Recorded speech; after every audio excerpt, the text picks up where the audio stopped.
नमस्कार बच्चों, कैसे हैं आप सब। आशा करती हूँ आप सभी अच्छे होंगे, स्वस्थ होंगे, खुश होंगे और अपनी पढ़ाई भी अच्छे से कर रहे होंगे। जैसा कि आप सभी जानते हैं, मैं हूँ आपकी हिंदी की अध्यापिका और मैं स्वागत करती हूँ आप सभी का आईसीटी वर्चुअल क्लासरूम में। तो आज हम यहाँ पर एकत्रित हुए हैं पढ़ने के लिए क्लास 12 की हिंदी। क्लास 12 की हिंदी में हम यहाँ पर पढ़ रहे हैं अपनी आरोह पाठ्य पुस्तिका भाग 2 का चैप्टर 7, जिसका नाम है कवितावली उत्तरकांड से। और साथ ही यहाँ पर राम लक्ष्मण जब लक्ष्मण मूर्छा के बाद जब राम का विलाप है उसका भी यहाँ पर वर्णन किया गया है। तो इसके जो लेखक हैं, यानी कि जो इन्होंने लिखी है, ये आपके जो रामचरितमानस पुस्तक है उसके उत्तरकांड से ये लिखी गई है। और ये आपको पता है कि रामचरितमानस जो है गोस्वामी तुलसीदास जी द्वारा लिखी गई है।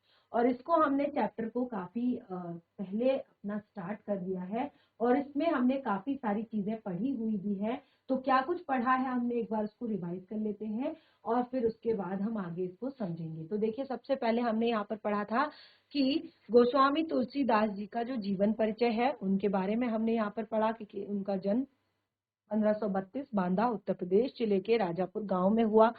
और उनकी प्रमुख रचनाएं रामचरितमानस, विनय पत्रिका, गीतावली, श्री कृष्ण गीतावली, दोहावली, कवितावली और यहाँ पर रामाज्ञा प्रश्न।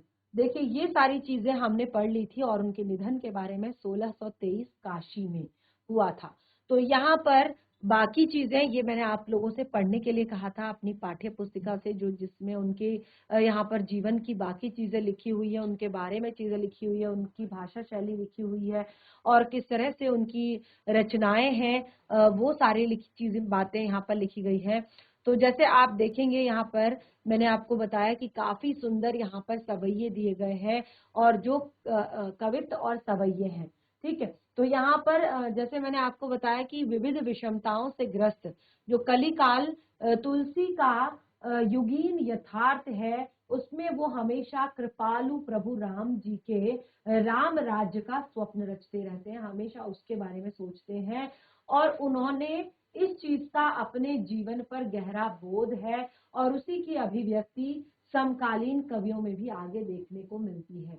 तो यहाँ पर दो कवैये हैं और एक सवैया है, दो कवित्त हैं और एक सवैया है। और ये इसके प्रमाण स्वरूप यहाँ पर दिए गए हैं। जो पहला यहाँ पर छंद है, इसमें काफी सुंदर तरीके से उन्होंने यहाँ पर बताया है कि संसार के जितने भी अच्छे बुरे समस्त लीला प्रपंच हैं, उनका जो आधार है, यानी कि समाज में ये सारी चीजें क्यों होती हैं, उनका आधार क्या है, वो यहाँ पर बताया है। और उन्होंने पेट की आग को ही इन सब चीजों की एक मेन जो है रीजन, एक मेन कारण बताया है। और साथ ही वो उनका समाधान भी बताते हैं। वो कहते हैं कि राम रूपी घनश्याम रूपी जो एक ईश्वर है उनकी पूजा करनी है। दूसरे छंद में उन्होंने प्रकृति और शासन की विषमता को बताया है। और जो यहाँ पर तीसरा छंद है उन्होंने उसमें एक तरह से भक्ति की गहनता से उपजे, यानी कि जब भक्ति इतनी ज्यादा बढ़ जाती है तो इंसान को संसार से कोई लेना देना नहीं होता, वो सारी चीजें यहाँ पर बताई है। और उसके बाद जो उन्होंने यहाँ पर लंका कांड से जो यहाँ पर लक्ष्मण मूर्छा और राम विलाप से संबंधित जो यहाँ पर छंद दिए हैं, तो उसमें उन्होंने बहुत ही सुंदर तरीके से मार्मिक स्थलों की पहचान की है। किस तरह से भाई के शोक में जो है रामचंद्र जी डूबे हुए हैं, भाई का शोक उन्हें है। तो देखिए, ये सारी चीजें मैंने आपको जब हमने अपना चैप्टर जो है स्टार्ट किया था तब मैंने आपको बता दिया था, लेकिन अभी हम यहाँ पर चैप्टर को आगे कंटिन्यू कर रहे हैं तो इसलिए रिवाइज करना यहाँ पर बनता है। क्योंकि कोई भी चीज जब हम पढ़ते हैं तो हम रिलेट करते हैं कि हमने लास्ट सेशन में क्या पढ़ा था, तभी आपको चीजें समझ में आ पाती हैं। और देखिए, अब यहाँ पर जैसे मैंने आपको बताया ये जो कवितावली दी गई है उत्तरकांड से, तो इसमें मैंने आपको बताया 3 सवैये यहाँ पर दिए हैं, जैसे पहला सवैया, दूसरा सवैया और तीसरा सवैया। तो इस बार इनको पढ़ लेते हैं। और इनका मैंने बहुत ही अच्छे से सप्रसंग व्याख्या भी आपके लिए कर दी है। और उसके बाद हम जो पढ़ रहे थे वो हम पढ़ रहे थे जो लंका कांड से यहाँ पर दिया गया है लक्ष्मण मूर्छा और राम विलाप से संबंधित जो छंद या सवैये यहाँ पर जो दिए गए हैं। तो देखिए इनको पढ़ते हैं पहले। किस भी किसान कुल बनिक भिखारी भाट, चाकर चपल नट चोर चार चेट की, पेट को आग पेट को पढ़त गुन गढ़त चढ़त गिरी, अटत गहन गन गन अहन अट खेत की, ऊंचे नीचे करम धर्म अधर्म करी, पेट को ही बचत बेचत बेटा बेट की, तुलसी बुझाई एक राम घनश्याम ही ते, तुलसी बुझाई एक राम घनश्याम ही ते, आग बढ़वागिते बड़ी है आग पेट की। तो बहुत ही सुंदर पंक्तियों से इस पहले सवैये को उन्होंने लिखा है। उन्होंने कहा है कि किस तरह से जो पेट की आग है वो इंसान से क्या कुछ नहीं करवा देती है। जो पेट की आग है यानी कि संसार में जो कुछ भी चीजें होती हैं, इस समाज में जो चीजें भी होती हैं वो सब किसके लिए होती है? पेट के लिए होती है। यानी कि इंसान जो है कमाता है। देखिए, किस भी किसान कुल बनिक भिखारी भाट, चाकर चपल नट चोर चार चेट की, पेट को पढ़त गुन गढ़त चढ़त गिरी, आहत गहन गन अहन अटत गहन गन अहन अखेट की, ऊंचे नीचे करम धर्म अधर्म करी। ठीक है, तो संसार में जितनी भी चीजें हैं, चाहे कोई किसान है, चाहे कोई बनिक है, कोई चाहे बनिक यानी कि व्यापारी है, कोई भिखारी है, कोई भाट है, कोई चाकर है, कोई चपल है, कोई नट है, कोई चोर है, कोई चेटकी है, ये सब सारे काम जो है पेट के लिए ही करते हैं, अपने पेट के लिए ही सारे काम करते हैं।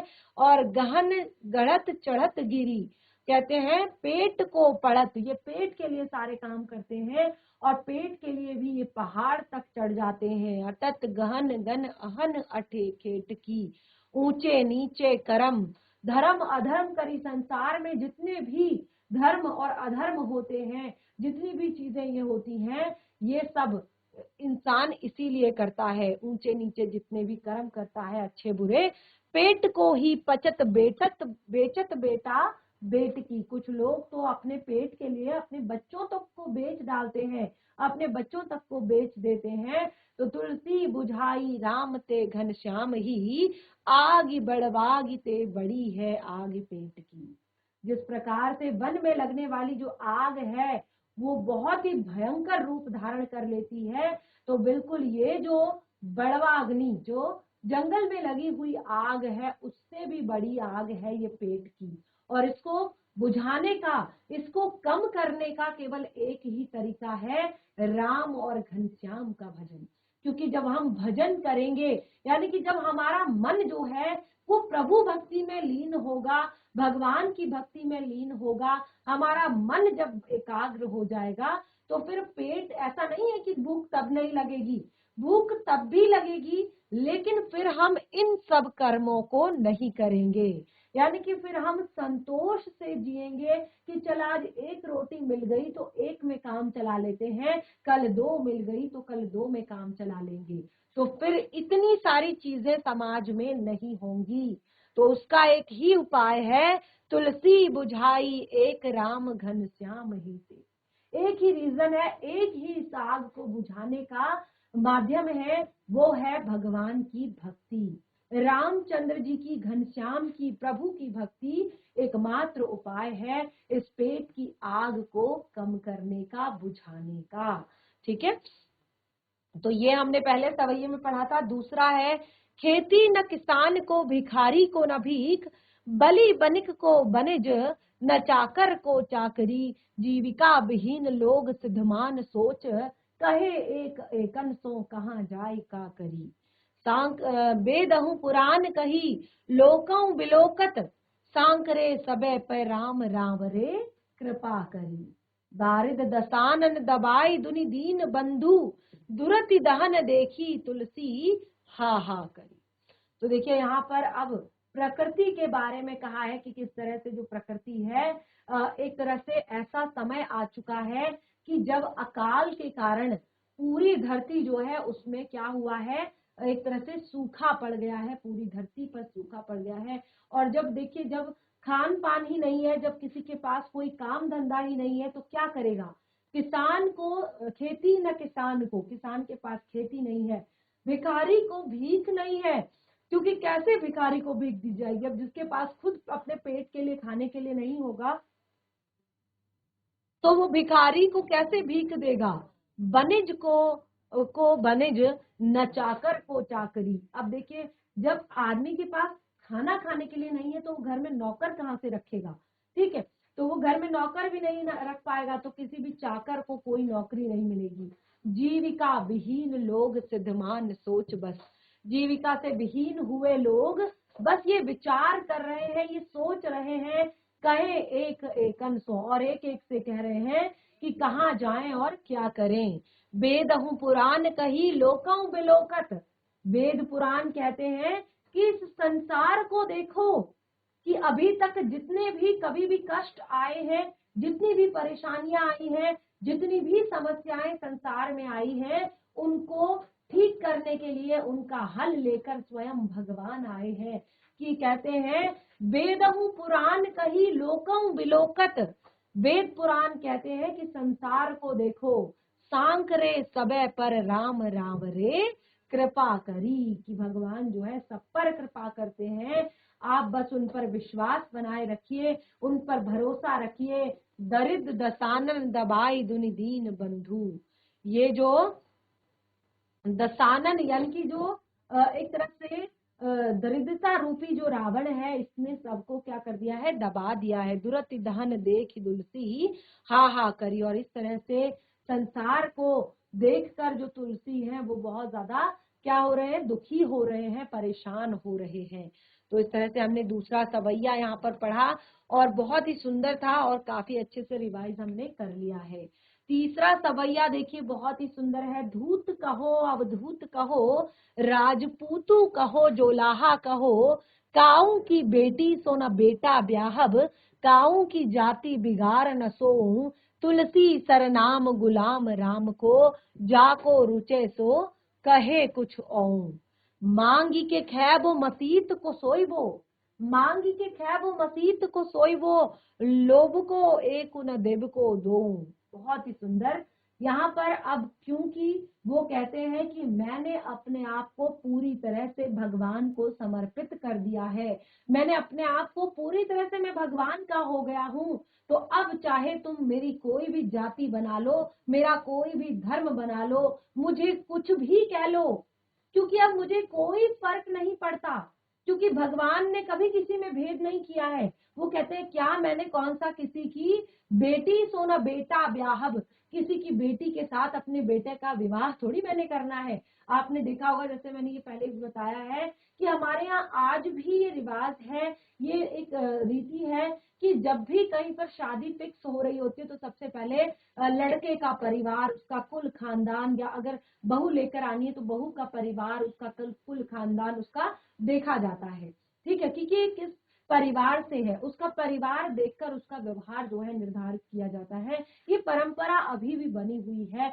और तो वो कहते हैं कि कह लो मुझे जो कहना है, धूत कहो अवधूत कहो, राजपूत कहो जोला कहो, काहू की सो बेटी न बेटा ब्याहब, काहू की जाति बिगाड़ न सो। मुझे किसी की जाति बिगाड़ने का या किसी के सामने किसी को छोटा फील कराने का अब कोई फर्क मतलब नहीं है, क्योंकि ना तो मैंने किसी की बेटी के साथ अपने बेटे की शादी करनी है, कुछ नहीं करना है मैंने अब।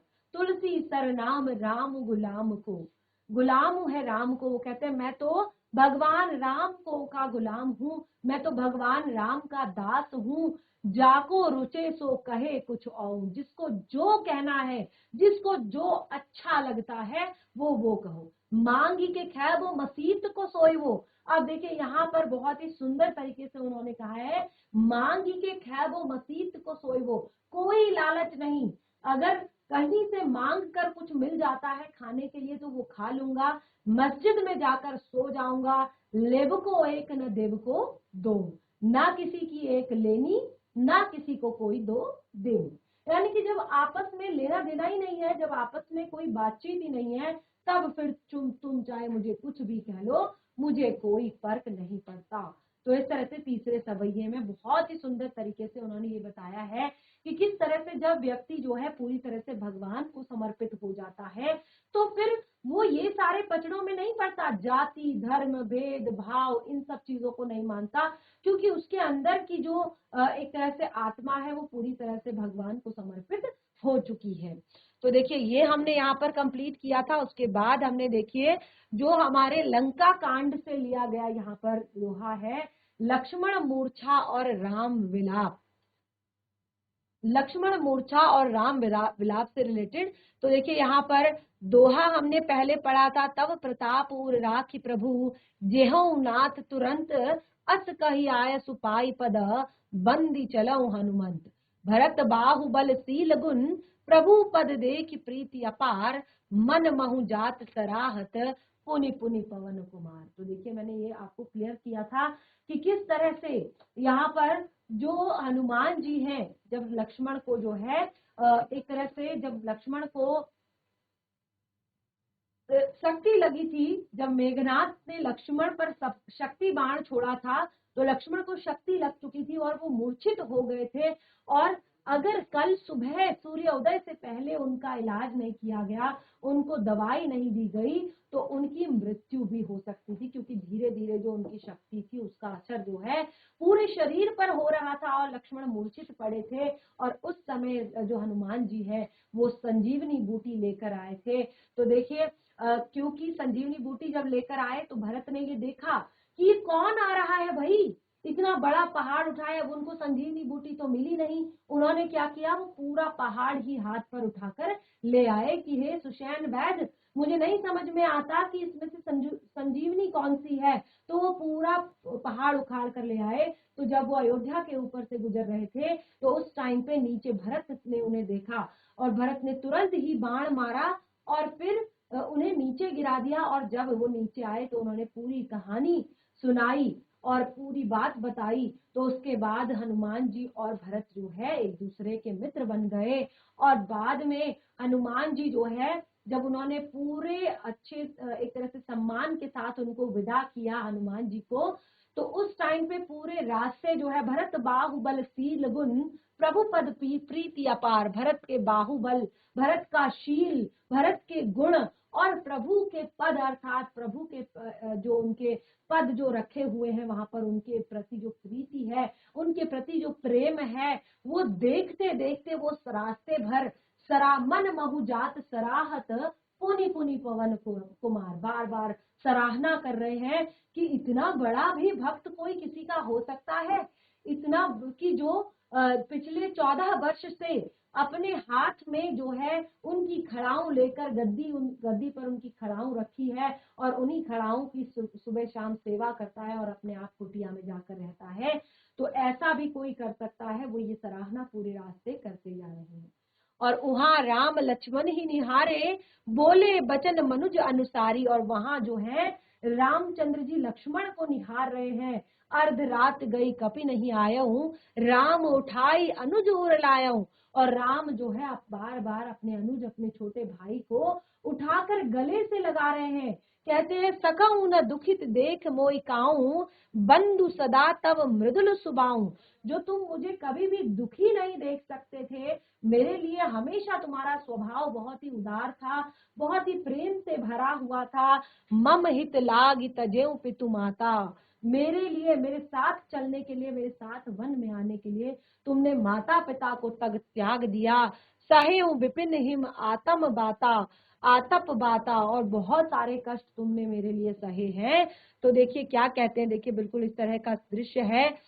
ये सुषैण वैद्य यहाँ पर हैं और इस तरह से रामचंद्र जी लक्ष्मण जी का सर जो है अपनी गोदी में रखे हुए हैं और विलाप कर रहे हैं, रो रहे हैं और बार बार क्या कह रहे हैं, देखिए कह रहे हैं सो अनुराग कहाँ अब भाई, कि तुम्हारा जो मेरे प्रति प्रेम था वो प्रेम कहाँ गया।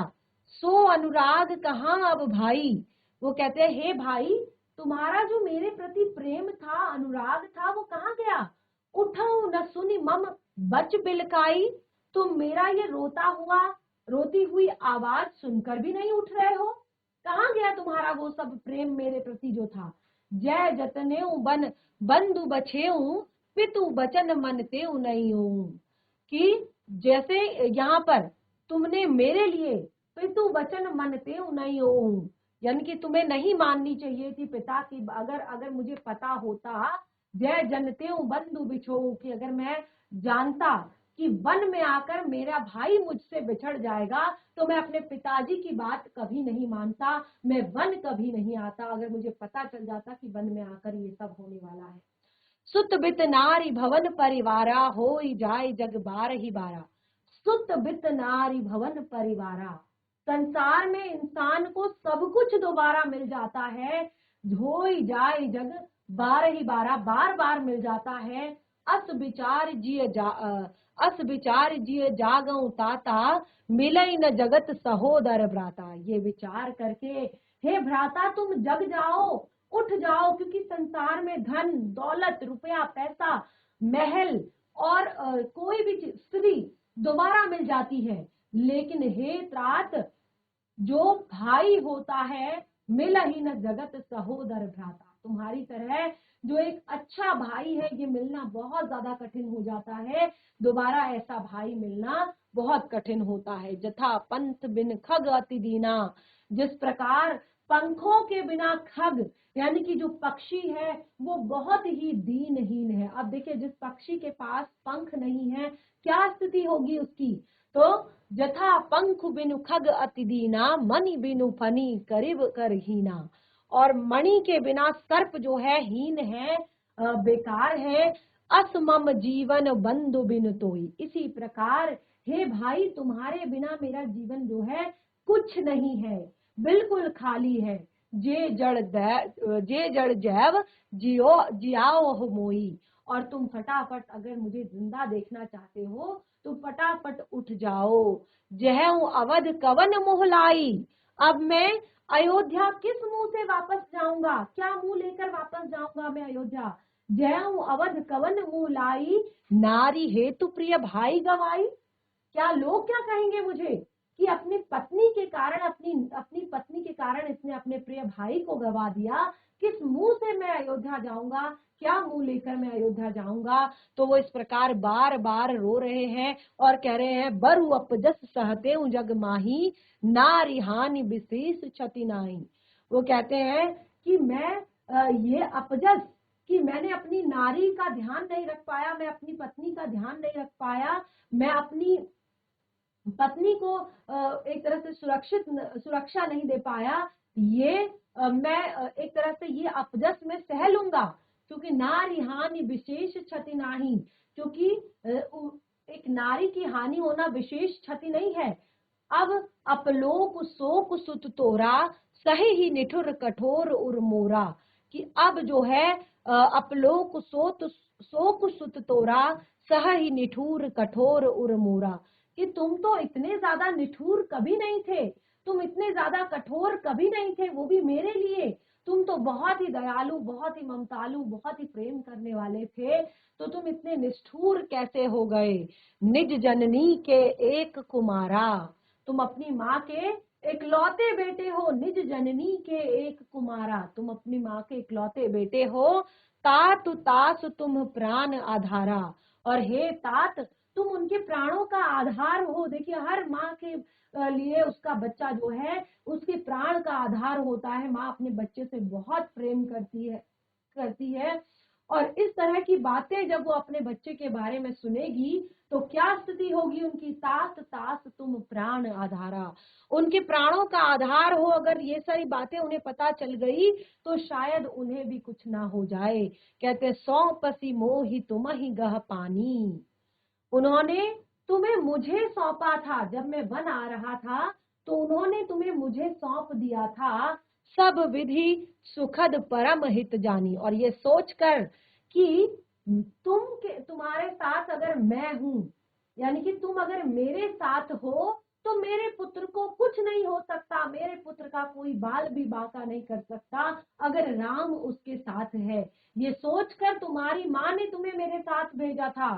तरऊ काह देऊ जाई जाई ते ही जाई, उतरू काह देऊ तही जाई। मैं उनको जाकर क्या उत्तर दूंगा, क्या कहूंगा कि जिन्होंने मेरी जिम्मेदारी पर तुम्हें भेजा था मेरे साथ, मैं उन्हें क्या उत्तर दूंगा। उठी कनि मोहि सिखाऊं भाई, हे भाई उठकर केवल ये तो बता दो मुझे कि मैं उन्हें क्या कहूंगा, क्या जवाब दूंगा मैं अयोध्या वासियों को, क्या जवाब दूंगा मैं तुम्हारी माँ को। तो कहते हैं बहुविधि सोचत सोच विमोचन, प्रवत स्रवत सलिल राजीव दल लोचन।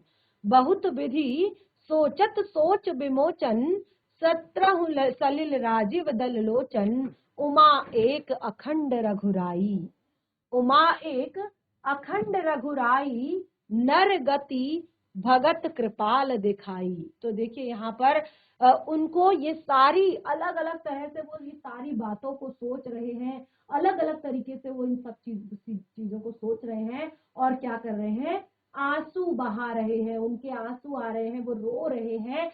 और उमा एक अखंड रघुराई, ये वो तो क्या है, अखंड रघुराई है, यानी कि वो तो कभी नहीं मरने वाले एक भगवान का रूप है, स्वयं भगवान का रूप है, लेकिन धरती पर आकर क्या कर रहे हैं, नर गति भगत कृपाल दिखाई। एक नर यानी कि एक इंसान की गति को दिखा रहे हैं, एक इंसान की स्थिति को दिखा रहे हैं कि किस तरह से इंसान जो है संसार में आकर अपने जो मोह होता है उसमें फंस जाता है, मोह के जाल में किस तरह से संसार में फंस जाता है आकर। तो वही नर गति को यहाँ पर दिखा रहे हैं, जबकि वो तो स्वयं क्या है, भगवान विष्णु का अवतार है और स्वयं जो है विधाता है, परमात्मा है। तो बहुत ही सुंदर तरीके से यहाँ पर दिया गया है प्रभु। अब देखिए इसमें यहाँ पर अगला सोरठा दिया गया है, प्रभु प्रलाप सुनि कानि बिकल, भय बानर निकर, आय गए हनुमान जिमी, करुणा महावीर रस। तो देखिए आप देखिए, प्रभु प्रलाप सुनि कानि बिकल, भय बानर निकर। प्रभु का ये प्रलाप सुनकर, प्रलाप यानी कि रोना सुनकर, भगवान का रोना सुनकर उनके चारों तरफ जो है वानरों ने उन्हें घेर लिया, वानरों की सेना जो है उनके चारों तरफ आकर बैठ गई। आई गयऊ हनुमान जिमी, जिमी करुणा महावीर रस।